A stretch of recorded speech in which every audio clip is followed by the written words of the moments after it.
Չեք հավատա, բայց եկել եմ ասեմ շնորհավոր, բայց Պուտինի անունից իր փոխարեն, որովհետև բոլոր երկրների ղեկավարները շնորհավորեցին, Պուտինը չշնորհավորեց։ Սա ինչով եք բացատրում, արդյոք հայ-ռուսական այս նախընտրական շրջանում առաջացած լարվածությունն է առիթը եւ արդյոք սպասում եք Վլադիմիր Պուտինի շնորհավորանքին եւ այս կոնտեքստում շատերի կարծիքով չնայած լարվածությանը, բայց Ռուսաստանը եւ անձամբ Պուտինը շատ մեծ լավություն արեց ձեզ, այսպես հակառուսական տրամադրություններ գեներացնելով, որպեսզի ձեր ընտրողները կամ նրանք, որոնք այդքան էլ հակված չեն ձեզ ընտրել, Ռուսաստանի ահից եւ ռուսի լծի տակից դուրս գալու այսպես զայրույթից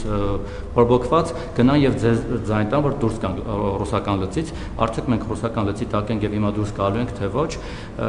մեկ էլ մանդատների հետ կապված հիմա եթե ընդդիմությունը չվերցնի մանդատները դուք ասացիք շատ լավ կլինի բայց երեք Ալեն Սիմոնյանը կարծես համոզում էր որ եկեք նստեք աշխատենք նույնիսկ կարծեմ փոխխոսնակի պաշտոն էր խոստանում եւ այլն հիմա պետք է վերցնեն ըստ մանդատները ձեր գնահատմամբ կաշառքով ձեռք բերած մանդատները թե չպետք է վերցնեն եւ եթե չեն վերցնում արդյոք դուք դիմեք Սահմանադրական դատարան որովհետեւ այդպիսի խոսակցություն էլ կար ՍԴ կամ այլ գործընթացների որպեսզի այդ մանդատները հասնեն այլ քաղաքական ուժերի, օրինակ մյուս 3-րդ, 4-րդ, 5-րդ ուժերին, որոնք այդ մանդատին չեն արժանացել ու մի բան էլ սենց էս լարված էս ձեր բաների հետ կապած թվում էր թե այս լարված շրջանը որ անցնի դուք պետք է հանրային համերաշխության գնաք, բայց էլ ավելի խիստ ու ագրեսիվ տոնով եք սպառնում բոլորին նստեցնել, էլի հրահանգ եք տալիս գործընկերներից ասացին ի վերջո մենք հանրային համերաշխություն ունենալու ենք, հասկացանք լրագրողներին սպառնում են, ինձ ամեն օր սպառնում են, պատգամավորներին սպառնում են, քաղաքական գործիչներին սպառնում են, հասկացանք Ձեզնի չէ, որ ձեզ սպառնում են Հելեն նամակներս անեմ ցույց տամ Ինչ վերաբերվում է դուք համոզված եմ կամ համոզված չեմ լավ Հանրապետության հրապարակի մեր ամփոփիչ հանրահավաքում եղել եք եւ իմ ելույթը լսել եք կամ եթե չեք եղել կամ եթե չեք լսել լսեք կամ եթե չեք ուզում լսեք հարցրեք ինչ որ այնտեղ ասել եմ այդ հանրային համերաշխությունը այսինքն ընտրություններն ավարտվեցին մոռացանք ինչ ենք ասել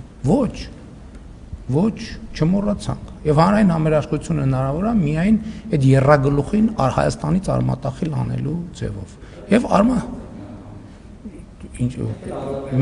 մենք մարդասպան չենք որ տանք սպանենք մենք պետություն ենք եւ ասել են որ պետությունը մնալու է կոկորտներին եւ պետությունը պետք է մնա կոկորտներին Եվ դա տեղի ունենալու։ Ինչ վերաբերվում է իրանց մանդատ վերցնել չվերցնելու հարցին, սկզբունքորեն իրանք մանդատ չունեն էլ որ վերցնեն։ Ամենացած իրանց որոշման դաշտն է։ Եթե ասում եմ, եթե որոշեն չվերցնեն, գոնե այդքանով ազնիվ կլինեն, որ կունենանք մաքուր լեգիտիմ խորհրդարան։ Դե չէ գալու են իրանց ընտրակաշառքի գարշահոտը տարածեն խորհրդարանի դահլիճով մեկ։ Ինչի պետք է ազդի։ Խորհրդանի գործունեության համար անհրաժեշտ է մի բան, քվորում, ուրիշ բան անհրաժեշտ չի։ Պուտինի մասով դե հա ինչ չի շնորհավորել, հույս ունենանք շնորհավորել։ Շնորհակալ եմ աջակցության համար, եթե աջակցել